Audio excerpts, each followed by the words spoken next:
ഖബറിൽ ഏറ്റവും കൂടുതൽ ശിക്ഷ അനുഭവിക്കുന്ന തെറ്റുകുറ്റങ്ങൾ 4 എണ്ണമാണ്. 1, മൂത്രം ശരിയാവണ്ണം ശുദ്ധിയാക്കാത്തത്. 2, ഗീബത്ത്. 3, നമീമത്ത്. 4, ഖിയാനത്ത്, വഞ്ചിക്കുക. നമ്മളെ ഒരാൾ വിശ്വസിച്ചു, അയാൾ വഞ്ചിക്കുക. ഖബറിൽ ഏറ്റവും കൂടുതൽ ശിക്ഷ ഉള്ള തെറ്റാണ്.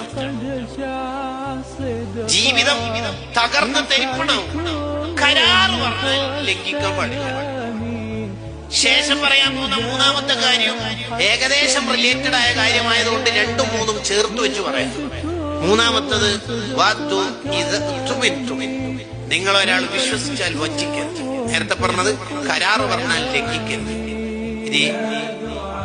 ഈ 2 കാര്യങ്ങൾ, വഞ്ചനയും വാക്ക് ലംഘിക്കലും മുനാഫിഖിന്റെ അടയാളമാണെന്ന് മുത്തുനബി സല്ലല്ലാഹു അലൈഹി വസല്ലം പറയുന്നു. മുനാഫിഖിന്റെ അടയാളം